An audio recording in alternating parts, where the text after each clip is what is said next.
Bonjour, monsieur. Bonjour, Voudriez-vous bien vous présenter, s'il vous plaît? je m'appelle Aimé Banza-Mouapé. Je suis avocat de profession, mais également acteur de la société civile dans la province du Lualaba. Je suis membre de l'ONG Action pour la défense des droits humains, ADDH en sigle, une organisation de droits humains, mais également spécialisée sur les questions de ressources naturelles. Merci, maître Aimé. Maître, la province du Lualaba est considérée comme capitale mondiale du cobalt. Est-ce que la population du Lualaba ressent ces avantages par rapport à cette considération? Depuis l'avènement du code minier de 2002, ce code qui a subi une modification le 9 mars 2018, la province du Lualaba héberge les majordomes, ce qu'on appelle les majors des entreprises extractives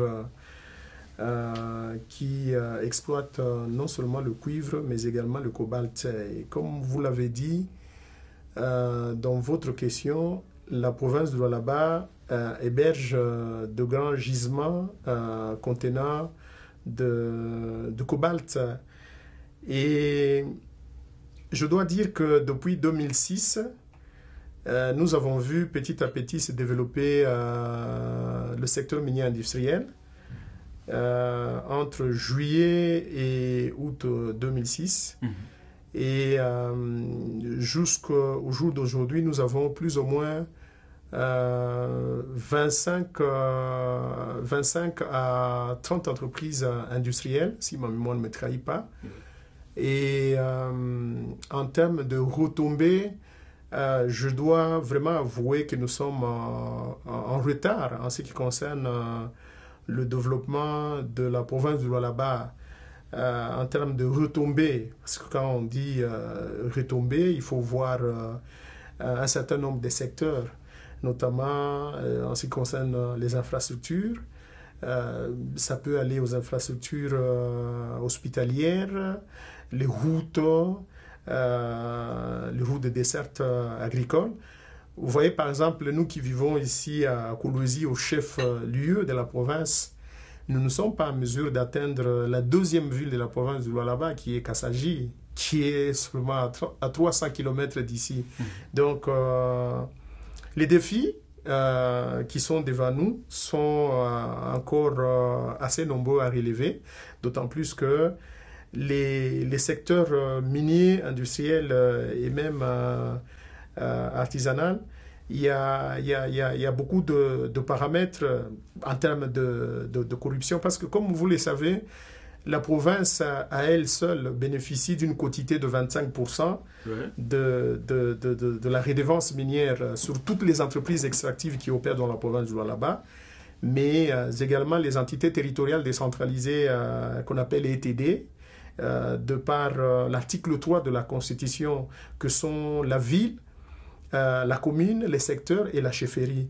Et dans la province du Lualaba, de manière générale, vous avez la chefferie de Baéké, qui regorge à elle seule plus ou moins 6 entreprises extractives. Donc la chefferie de Baéké perçoit 15% de la quotité de la redevance minière. Mais vous avez aussi des communes telles que la commune de Dilala, qui bénéficie de la quotité de quelques entreprises qui impactent les quelques quartiers. Mais j'ai aussi dit que la province du Lualaba a plus ou moins 25 à 30 entreprises industrielles, dont la province bénéficie de la quotité de 25%. Mais quand vous regardez le nombre d'entreprises et vous regardez également les aspects en termes de retombées, c'est un peu le jour et la nuit. Donc, nous n'avons pas un courant stable. Toutes les communes ou les quartiers de la ville de Kolwezi n'ont pas un courant stable. La ville elle-même n'est pas desservie en eau potable parce que la régie des eaux n'est pas partout. Mais aussi la connexion en termes de routes. Les routes qui quittent la ville vers les autres quartiers de la ville sont dans un état qui laisse à désirer. Je comprends bien, maître Aimé. Mais selon vous, qu'est-ce qui fait qu'il n'y a pas cet élan vers un développement par rapport aux entreprises que vous avez, par rapport à cette redevance minière que vous avez? Mais qu'est-ce qui freine vraiment l'élan?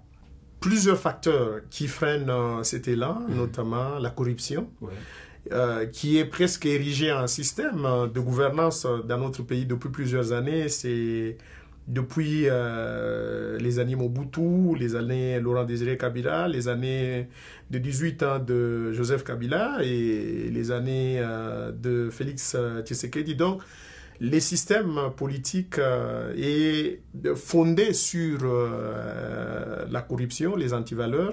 Vous savez que ceux qui sont ici en province sont redevables justement ceux qui tiennent les rênes de pouvoir, qui sont installés à Kinshasa. Tout peut partir du président de la République, ses collaborateurs, les ministres de l'Intérieur, les ministres de Mines et les ministres de l'Environnement, ainsi de suite. Donc, une province comme celle-ci, qui est une province pourvoyeuse de revenus au niveau national, parce que la province du Lualaba, c'est pas quand même une province, c'est la province du Lualaba qui donne en termes de revenus assez importants au budget national. Il faut voir le nombre d'entreprises que nous avons ici, mais le problème, c'est que c'est le non-respect, par exemple, de tout ce que nous avons comme arsenal juridique. Nous avons la loi et nous avons le règlement. Par exemple, en ce qui concerne les secteurs miniers, nous avons notre législation minière, le code minier de 2002, tel que modifié le 9 mars 2018. Nous avons également le règlement minier et nous avons d'autres instruments aux côtés de ces deux le code et les règlements. Donc nous avons un secteur qui est gangréné par la corruption. Je dois vous dire par exemple, l'année passée, le secteur de l'Huilou, qui est au niveau de Mupanja, au niveau du pont Lualaba, qui perçoit la redevance minière de quelques entreprises qui sont localisées dans ce secteur. Il y a eu perte de plus ou moins 14 millions de dollars les paiements de la redevance minière d'une entreprise localisée dans le secteur de l'Huilou, dans le territoire de Muchacha. Le 14 millions se sont volatilisés 14 millions de dollars dans le compte du secteur de l'Huilou. Alors que le secteur de l'Huilou bénéficie de la quantité de la redevance de quelques entreprises. Or, 14 millions, c'est plus ou moins 14 kilomètres de route avec tous les ingrédients qui accompagnent une route avec macadam. Exact. Et ce que nous avons vu, nous avons constaté, c'est que les chefs des secteurs qui étaient là a été écartés, mis à l'écart. Et les personnes qui avaient été interpellées, parce qu'il y a eu un procès qui a été organisé ici dans la province de Lualaba, à Kolwezi, et il y a des personnes qui avaient été interpellées dans le cadre de ce détournement de 14 millions. Et puis finalement, toutes ces personnes se sont retrouvées à l'extérieur. Mais les 14 millions de dollars se sont volatilisés. Donc, les paramètres qui contribuent au fait que le fonds public, le fonds des citoyens sont dilapidés, c'est la corruption qui règne en maître dans ce secteur. Il y a la corruption dans le secteur, mais est-ce que vous pensez qu'un jour on peut mettre fin à ces systèmes de corruption? Il faudrait qu'on change de gouvernance. Si nous aimons les pays, parce que les mines sont épuisables. Exact. Et il faut que les autorités arrivent à comprendre que il faut savoir diversifier notre économie, parce que nous sommes dans la province de Lualaba, et non seulement la province de Lualaba, mais plusieurs provinces de notre pays sont essentiellement assis sur les mines. Mais lorsque les prix au niveau de London Metal Exchange redescendent au plus bas, c'est que nous ressentons cela ici dans la province. Vous avez des cas de la criminalité, et le banditisme urbain, tout ça. Donc le pouvoir public doit, pendant que nous avons encore des mines qui produisent, savoir diversifier notre économie. Mais faire tout pour désenclaver la province du Lualaba, parce que la province du Lualaba, ce n'est pas le chef-lieu, ce n'est pas la ville de Kolwezi. Même l'impression que nous avons, nous citoyens de la République démocratique du Congo, c'est que le saupoudrage de la construction ou de la rénovation ou de la modernisation de la ville s'est fait sentir au niveau du chef du lieu. Mais quitter le chef-lieu de la province, rejoindre les 5 territoires, Kapanga, Lubudi, Dilolo, Sandoa, Muchacha, c'est un chemin du combattant. Donc, les recommandations ou le conseil que nous pouvons adresser à ceux qui ont l'impérium du pouvoir, c'est de penser aux générations qui viendront après nous. Exact.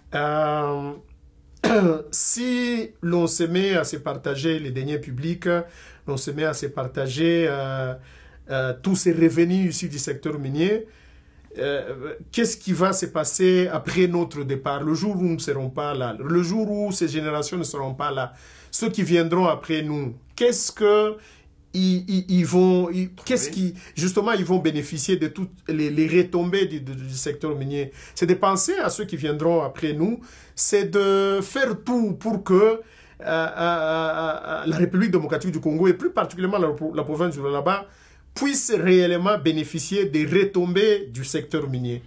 Maître Aimé, changeons un peu de chapitre. On a toujours entendu parler des enfants et des femmes dans les sites miniers. Est-ce que cette catégorie de personnalités entre réellement dans les mines? Et qu'est-ce qu'ils font dans les mines, si réellement ils entrent dans les mines? Je dois vraiment vous dire que dans la province du Lualaba, nous avons des secteurs, comme le prévoit le code minier. Le code minier prévoit non seulement les secteurs miniers industriels, mais le code minier prévoit également les secteurs miniers artisanaux. Ouais. Et les acteurs du secteur minier artisanal, c'est le comptoir d'achat, c'est les négociants, Ouais. c'est les exploitants artisanaux miniers à tort, qu'on appelle les creuseurs. Exact. Alors, ce sont ces personnes qui sont vraiment éligibles dans les secteurs miniers artisanaux.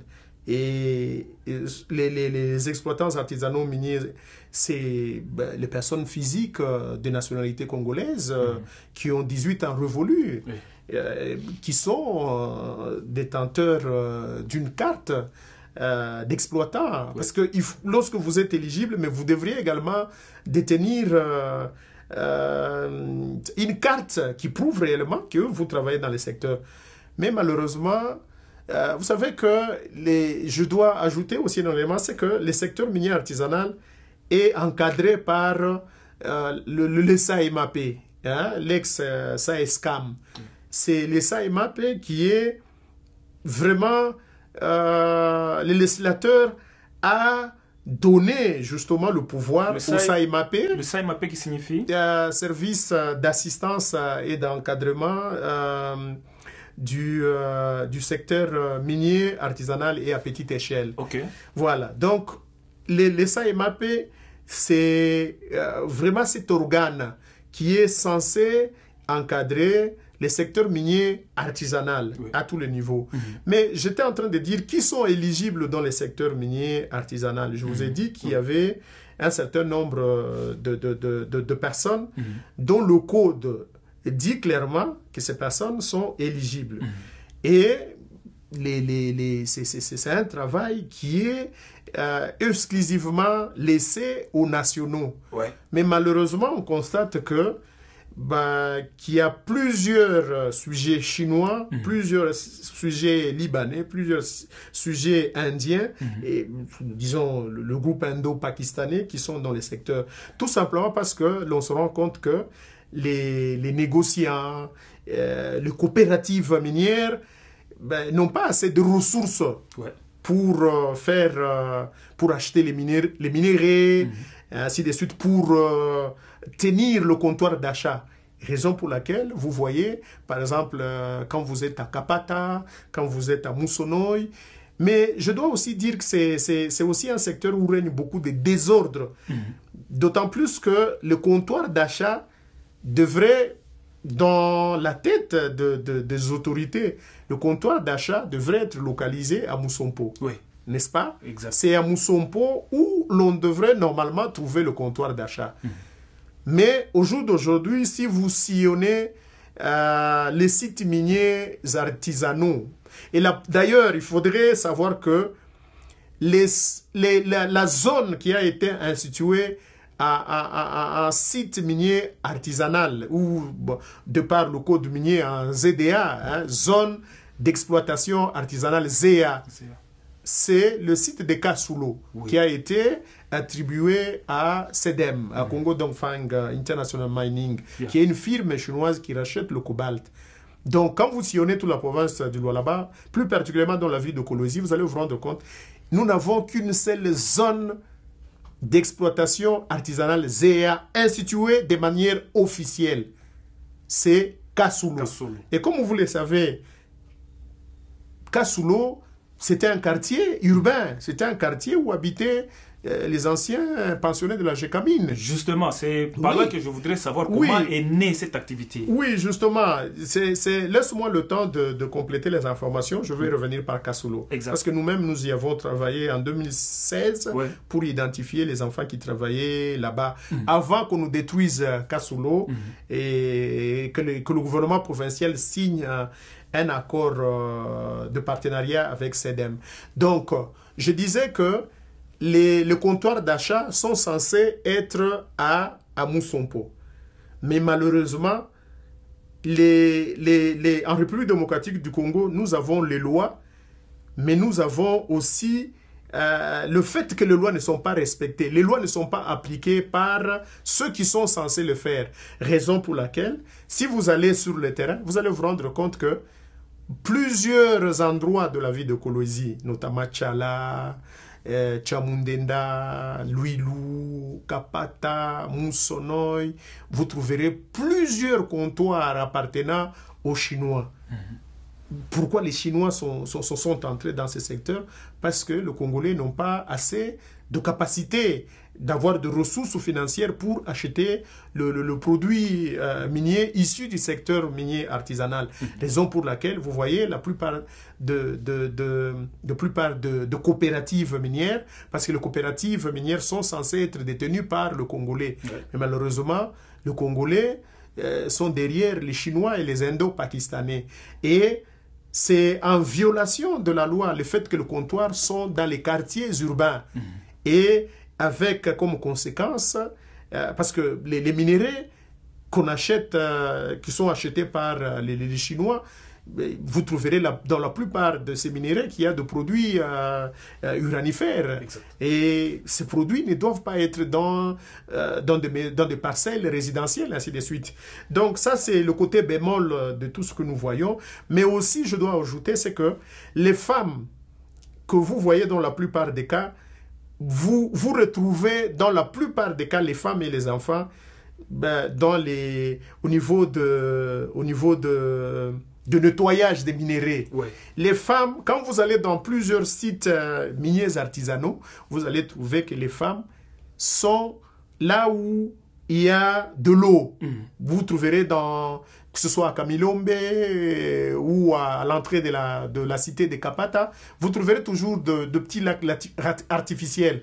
Et c'est au niveau des lacs artificiels où vous trouvez les dames en train de laver les minéraux. Les minéraux proviennent des sites miniers artisanaux, ou ce qu'on appelle carrières. Les minéraux proviennent de carrières et les minéraux sont ramenés soit par moto, soit par vélo.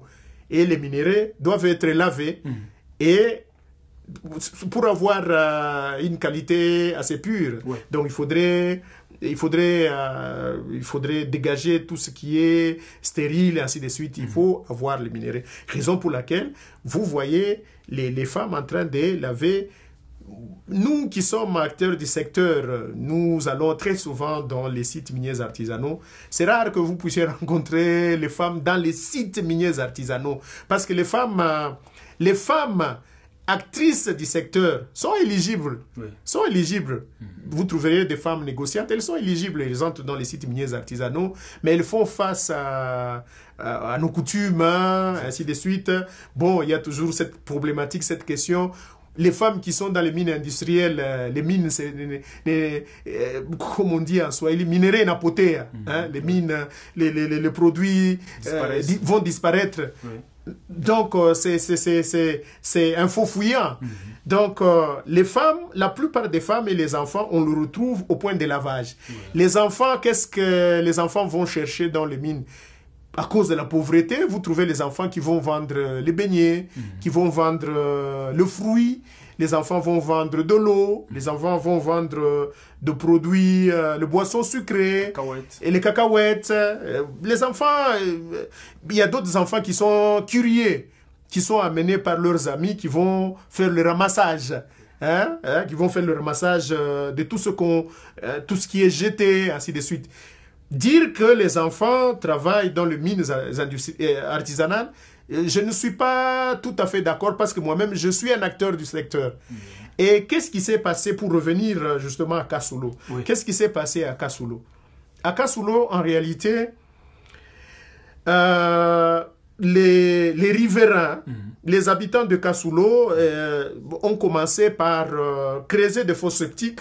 Je me rappelle à l'époque, entre 2014 et 2015, un habitant de Kasoulo creusait une fosse septique. Ouais.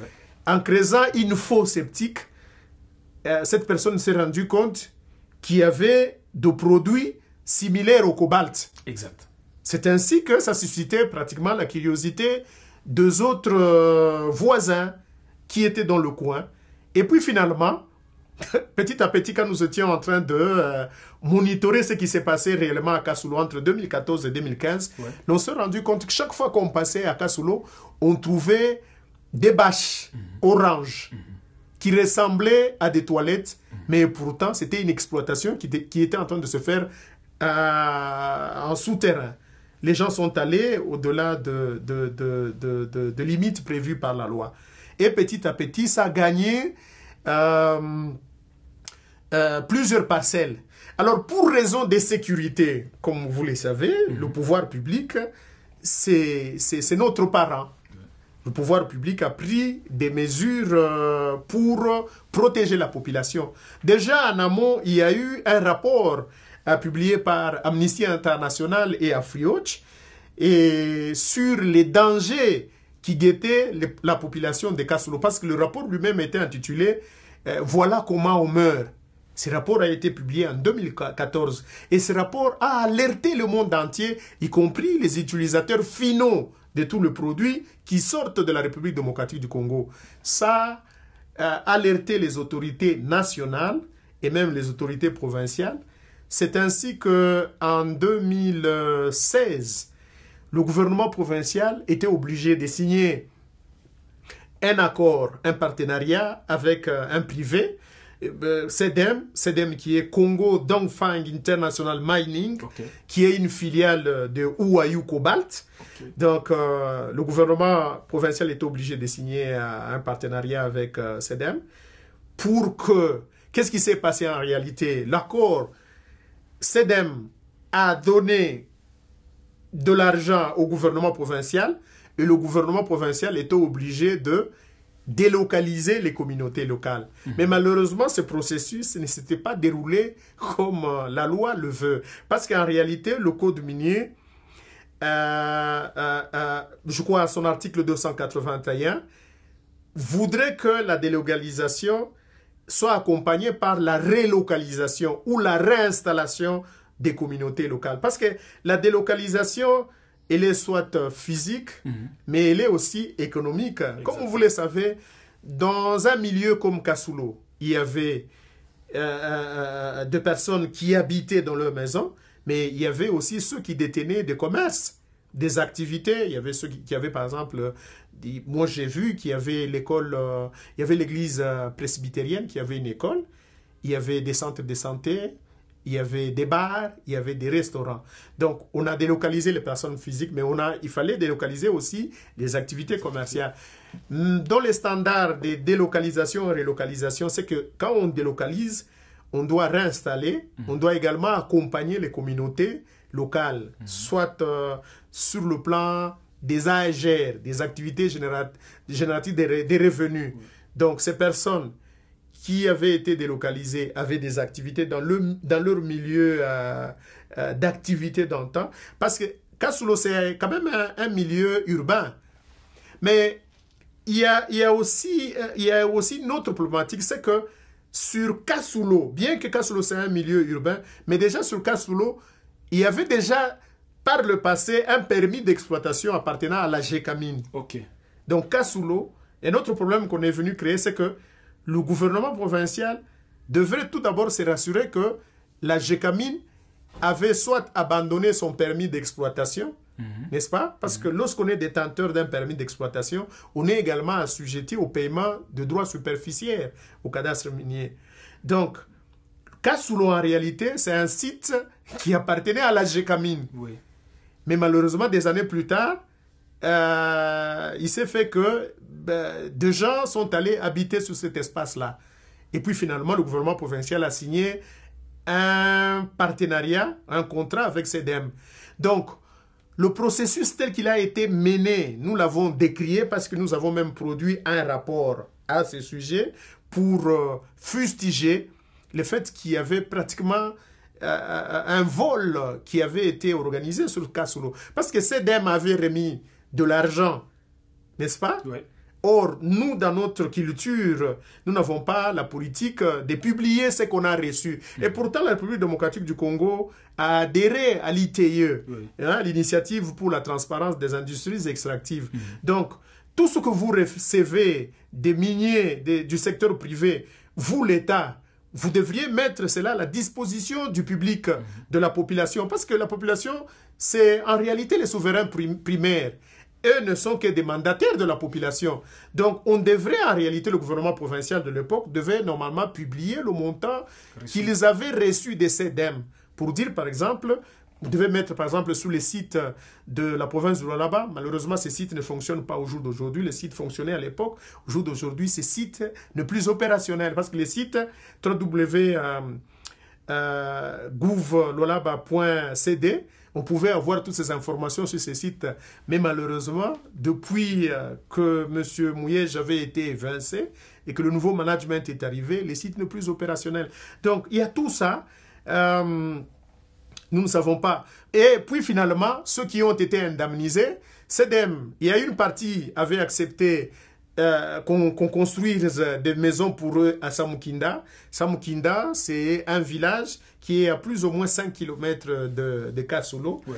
Et ceux qui avaient accepté sont allés là-bas, mais sont allés dans des conditions infrahumaines parce qu'ils sont arrivés dans un milieu. On a construit des petites maisons. Un papa de 9 enfants se retrouve dans une petite maison de 2 chambres. Parfois, ces maisons qui n'étaient même pas achevées parce qu'ils étaient obligés d'aller. Ils arrivent, ils débarquent dans des maisons sans porte, ainsi de suite, sans toilette convenable et sans eau potable. Donc, il y a tout ça. Donc, la faute incombe effectivement au pouvoir public parce que ceux qui ont pris l'argent, ils n'ont pas retourné cet argent à la population. Oui. D'autres se sont servis et ce sont les acteurs politiques qui sont devenus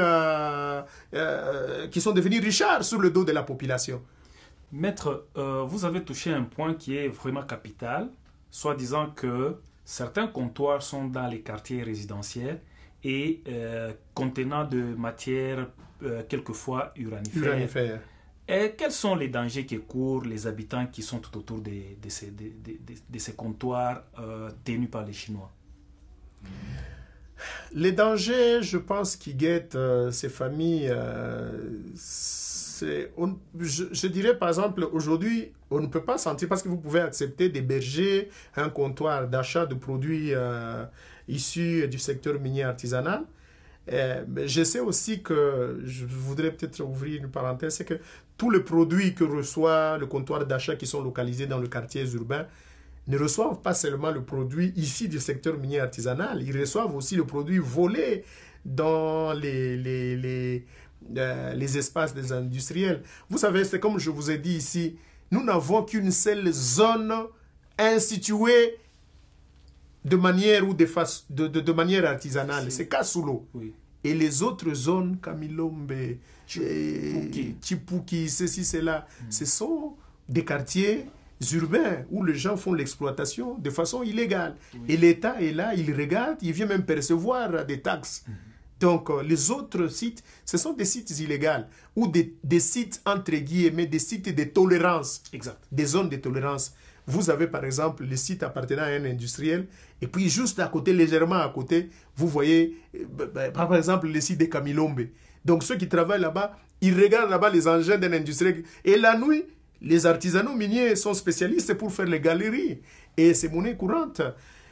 Qu'est-ce qui a changé aussi dans le secteur minier artisanal? C'est que je pense que les SAEMAP, qui est un acteur majeur dans le secteur minier artisanal, parce que les SAEMAP est censé encadrer, n'est-ce pas, sur le plan technique, les exploitants artisanaux miniers. Ça veut dire que je pense que le SAEMAP a joué aussi sa partition, a joué son rôle en tant que service technique et service d'encadrement. C'est que les quelques rares fois que j'ai été aux côtés du SAEMAP, c'est qu'il est clairement dit que les exploitants artisanaux miniers sont censés travailler pendant la journée, entre 7h30 et 17h. Oui. Et au-delà des 17h, tout le monde est censé évacuer les sites miniers artisanaux. Et quand il pleut, comme c'est le cas, nous sommes au mois de décembre, déjà dans la partie orientale de la RDC, y compris l'ancien Katanga, déjà à partir du mois de novembre, décembre, il pleut abondamment. Oui. La dernière fois que j'ai été dans un site minier artisanal, c'était au mois de novembre. C'est que pendant cette période, quand il pleut abondamment, les exploitants artisanaux miniers ne sont pas autorisés d'entrer dans les galeries ou dans les trous pour faire l'exploitation. Quand il pleut, ils doivent venir faire les travaux, comme on dit, les salongos. Oui. Ils sont censés venir faire arranger leur lieu de travail et même mettre de la propreté dans les sites. Se débarrasser de tout ce qui est bouteilles, canettes, ainsi de suite. C'est quand il a plu la nuit. Et pour ceux qui ne comprennent pas, parce qu'il y a toujours des brebis galeuses, ceux qui ne comprennent pas, ils vont nuitamment. Je dois vous dire que beaucoup d'exploitants artisanaux miniers dans la province de là-bas travaillent aussi la nuit. Ils sont comme des mineurs avec des torches, ainsi de suite, sur leur tête.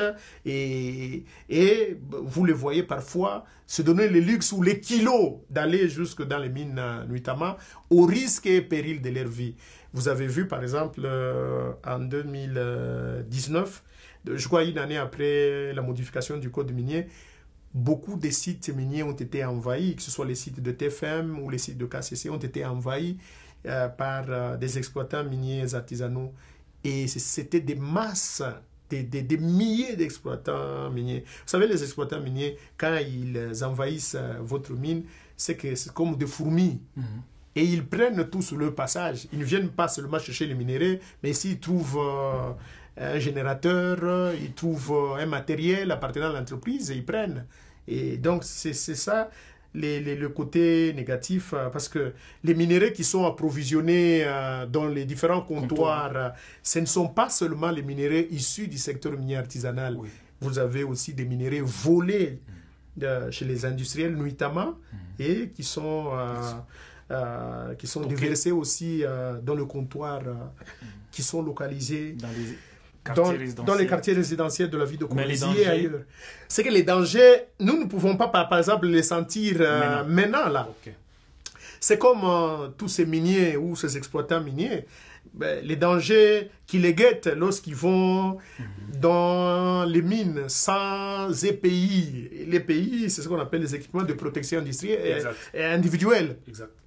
Sans EPI, les conséquences, on ne peut pas le sentir aujourd'hui, mais des années plus tard, on pourra toujours.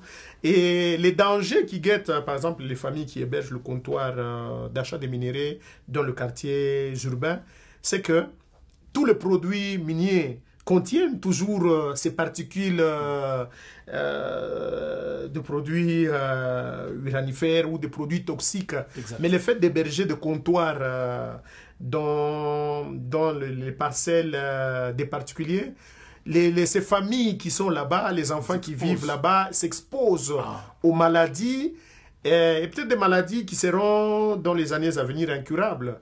Parce que, d'ailleurs, quand vous entrez dans les sites miniers industriels, vous voyez toujours des zones, on vous dit zone uranifère, danger permanent.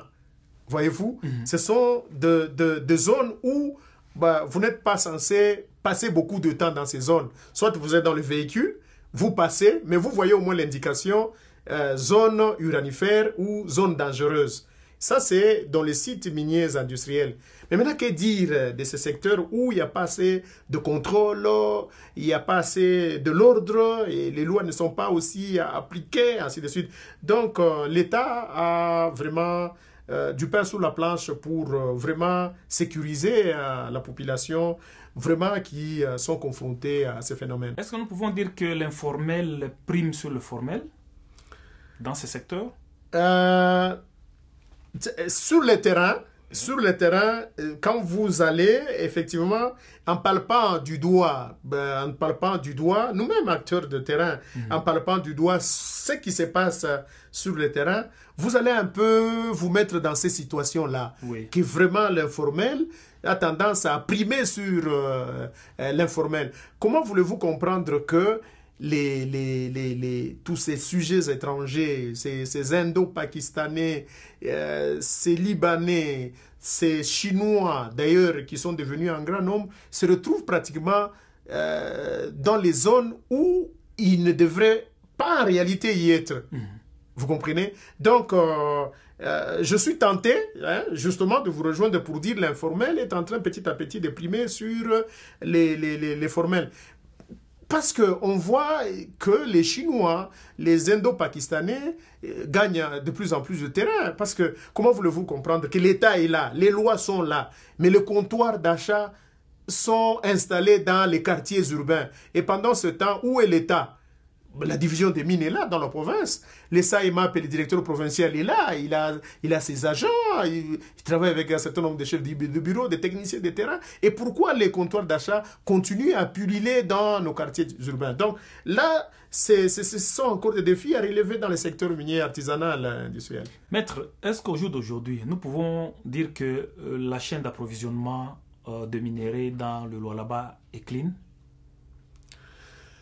Je pense que dans les différents colloques, dans les différents ateliers, séminaires auxquels j'ai participé, que ce soit l'IDAC, qui est un espace multi-acteurs, où nous nous retrouvons en tant que composants de la société civile, que ce soit le pouvoir, que ce soit nous-mêmes acteurs de la société civile, nous voudrions vraiment que la chaîne d'approvisionnement de minerais soit clean, parce que en fait, le monde entier nous regarde, d'autant plus que nous allons vers la transition énergétique, nous allons vers...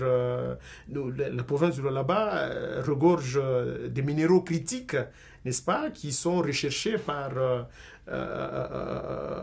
les grandes entreprises et même les utilisateurs finaux de tout ce que nous avons comme minéraux ici. C'est que moi-même, mon organisation est membre de plusieurs groupes de travail, notamment le groupe... C'est votre organisation? ADDH, Action pour la défense des droits humains. Oui. Mon organisation est membre du groupe de travail sur le droit de l'homme et la sécurité. Et le groupe de travail sur le droit de l'homme et la sécurité, c'est aussi un groupe multi-acteurs. Ouais. Nous avons l'État, les administrations étatiques, nous avons les secteurs privés, donc les entreprises minières qui opèrent dans les secteurs, mais nous avons aussi les organisations de la société civile. Mais aussi, nous avons un autre cadre qu'on appelle le CEPES, le cadre provincial de suivi dans les secteurs de 3T. Donc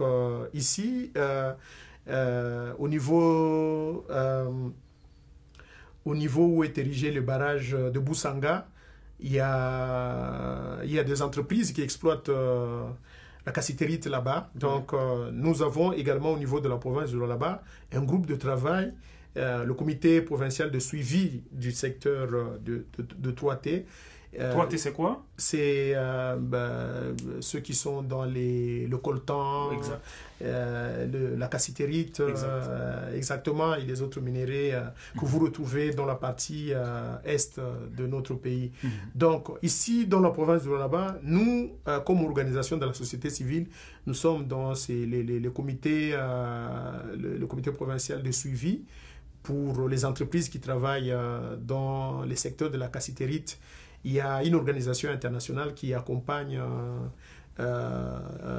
l'industriel qui rachète ce produit là-bas pour retracer, les minéraux afin que ces produits soient clean. Exact. Donc c'est pareil également pour le cobalt, parce qu'ici nous sommes dans le DC. Le DC, c'est le cobalt et le cuivre. Exact. Donc nous, organisation de la société civile, nous sommes partie prenante dans tout ce qui s'est fait et tout ce qui se passe dans la province du Lualaba.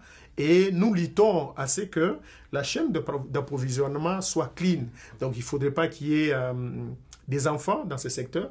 Je vous dis où est-ce qu'on trouve les enfants. Donc, les enfants ne sont pas éligibles dans les secteurs miniers artisanaux. Et nous-mêmes, en tant qu'organisation, nous travaillons avec des partenaires internationaux, notamment le Bureau international du travail, qui est basé ici dans la province de Lualaba. Nous avons travaillé dans plusieurs quartiers de la ville de Kolwezi, Kapata, Moussonoy, Kasulo et Tchala, pour que de plus en plus les parents comprennent que les enfants ne sont pas vraiment éligibles dans les secteurs miniers artisanaux. La place de l'enfant, c'est à l'école, c'est à l'église, c'est en famille.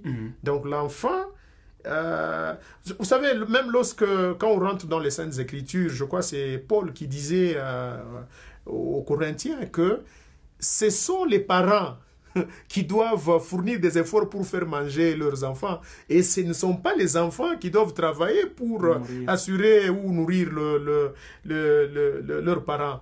Donc, nous prenons ces exemples et nous disons ça aux différentes communautés dans lesquelles nous avons travaillé, le quartier Kapata, le quartier Moussonoy. Nous répétons cela dans le focus group et dans les ateliers que nous organisons. Maître, peut-être pour terminer, si aujourd'hui vous êtes nommé ministre provincial de mines dans le Lualaba, quel peut être votre message vis-à-vis de consommateurs finaux du cobalt et cuivre?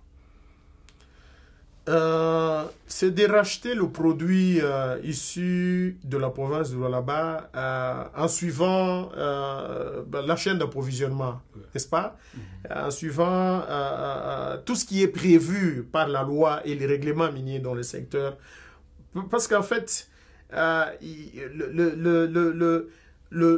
tout ce qui est produit, exploité dans la province de Lualaba, c'est ici qu'on retrouve les cobaltes en grand nombre. C'est ici qu'on trouve le cuivre.